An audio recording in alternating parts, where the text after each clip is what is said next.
ఒక తండ్రిగా ఒక వేవర్స్ అనేటటువంటి కొడుకును పెట్టుకుని ఒక కూతురు సిరి ఒక అద్భుతమైన మీకు ఇది మళ్ళీ సారీ కొంచెం ఎక్కువసేపు మాట్లాడుతున్నాను, మీరు ఏమనుకోవద్దండి. ఈ సినిమా ఈ పాట గురించి నీకు చెప్పకపోతే నేనేం ఫీల్ అయ్యానో మీకు తెలియదు.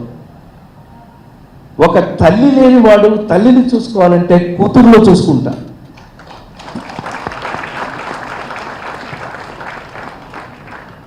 మా అమ్మ చనిపోతే 10వ సంవత్సరంలో నా 10వ ఏట మా అమ్మ చనిపోతే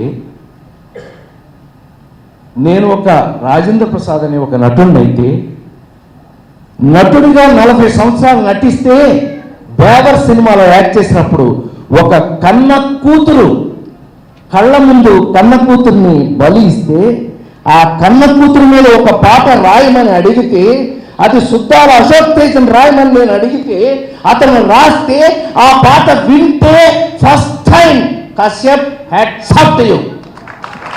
అతను లేడు ఇక్కడ, అతని కర్మ, వాడు లేకపోతే వాడి కర్మ, వాడు ఉంటే బాగుండేది.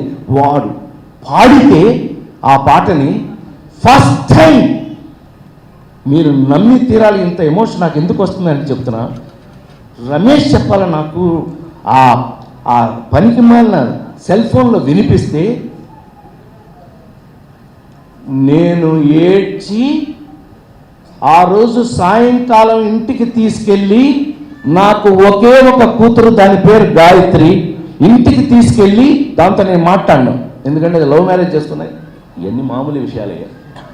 పిలిపించి దాన్ని ఇంట్లో దాన్ని ఎదురుగా కూర్చోబెట్టి ఆ పాట నా మనస్ఫూర్తిగా 4 సార్లు వినిపించిన వాడిని నేను.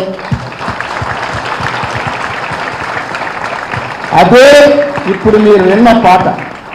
తల్లి తల్లి నా చిట్టి తల్లి నా ప్రాణాలే పోయాయమ్మా. అమ్మ పోయినప్పుడు ఏడవలేదు ఈ లంబి కొడుకు, కూతురు పోయినప్పుడు ఏడ్చా. మీరు మనుషులై మీరు నిజంగా మీకు మనసు ఉంటే ఈ పాటను మీరు జన్మలో మర్చిపోలేరు. ఇప్పుడు నేను నాకంటే చిన్నవాడు లేకపోతే పాదాలకు నమస్కారం పెట్టేవాడిని, కానీ నా సోదరుడికి నేను అడిగినందుకు అంత అద్భుతంగా రాసినందుకు నా మనసు నీకు ఇచ్చేస్తున్నాను తమ్ముడు.